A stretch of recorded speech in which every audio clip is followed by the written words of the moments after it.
Bem-vindo a esta aula do professor Tester.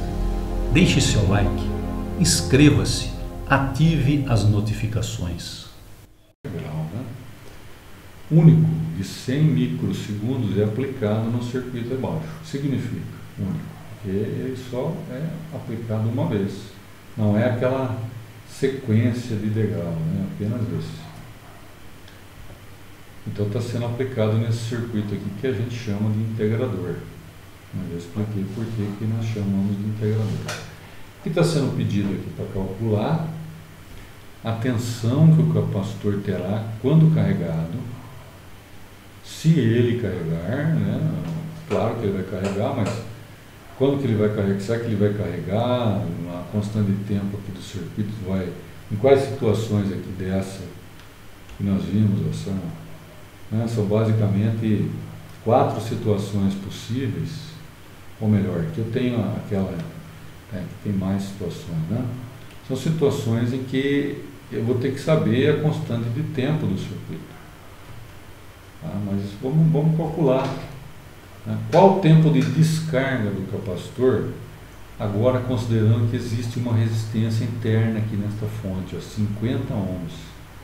Vou voltar aqui alguns slides para mostrar para vocês. Então, essa fonte, na verdade,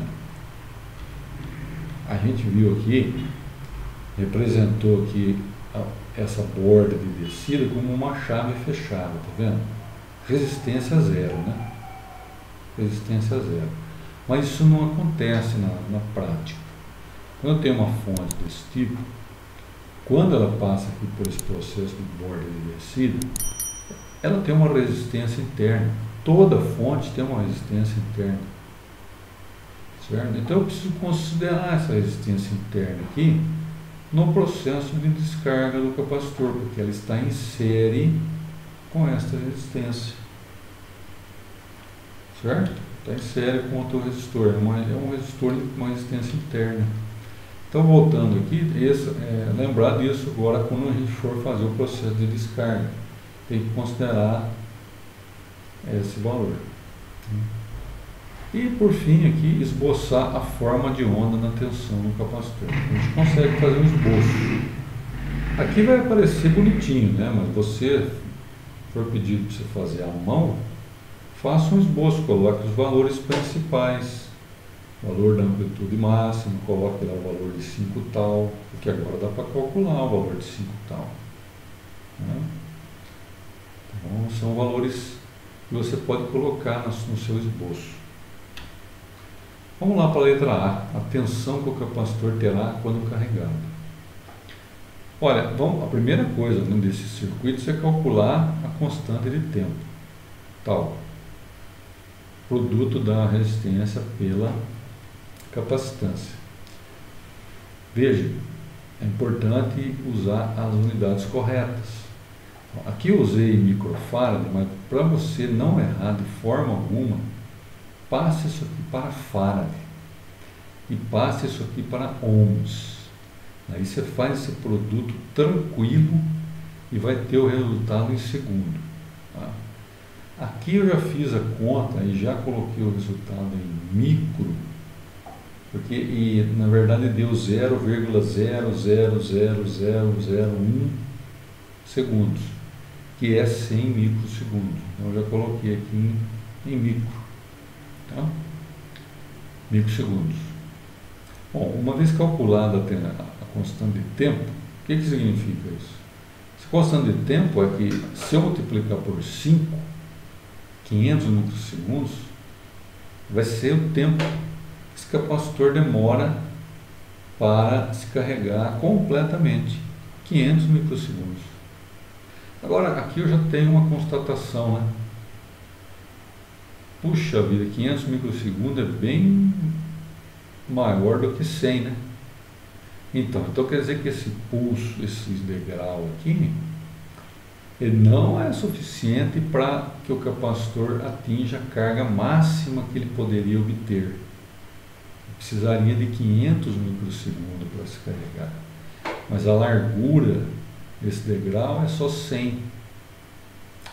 Olha que coincidência, em 100 microsegundos é exatamente o valor da constante de tempo.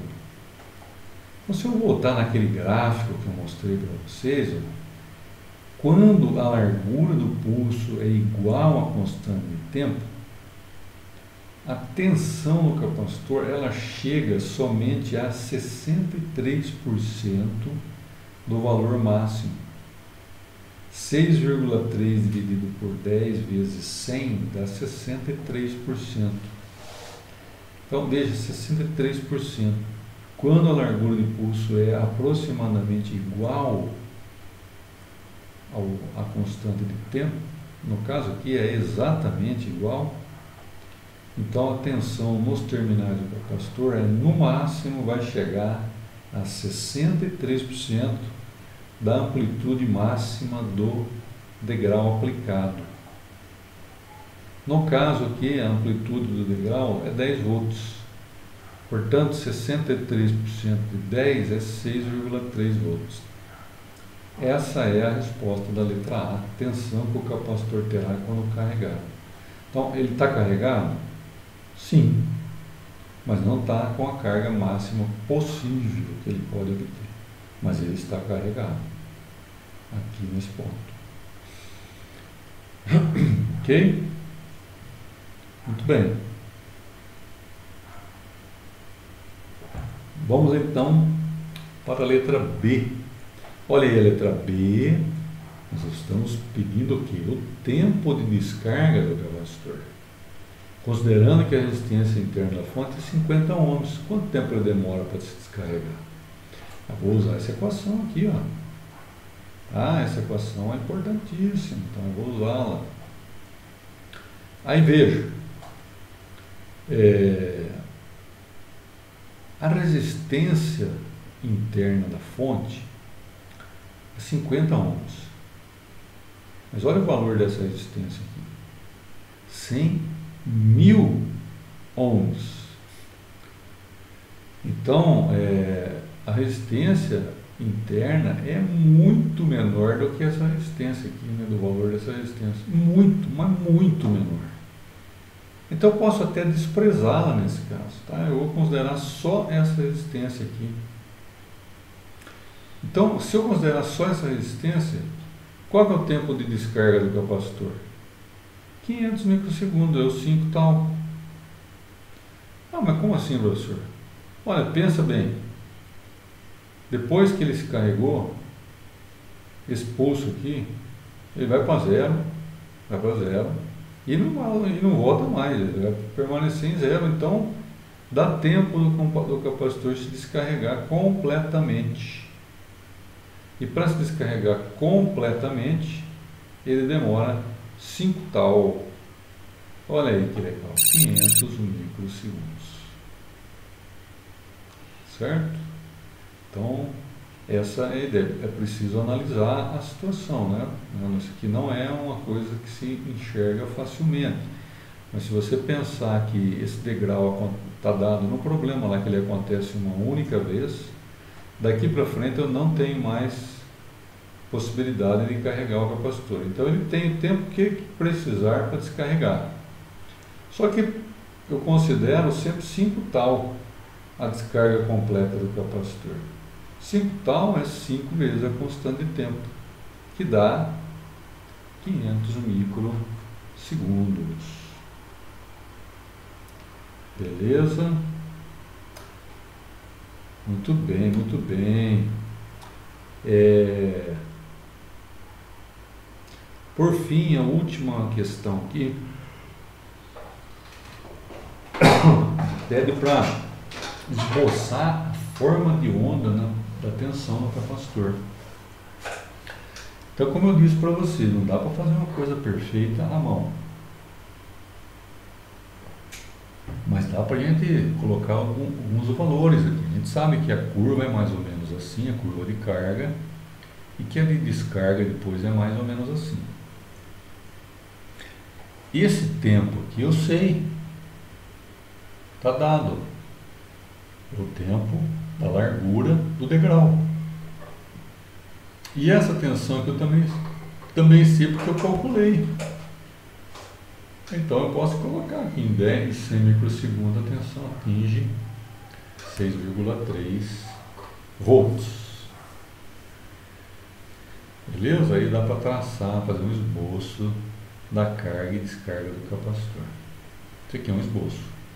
Dá para fazer à mão, né? Claro. Agora, os valores principais eu tenho que colocar. Esse eu tenho que colocar, porque aí, né, também não pode ser um esboço sem valor nenhum.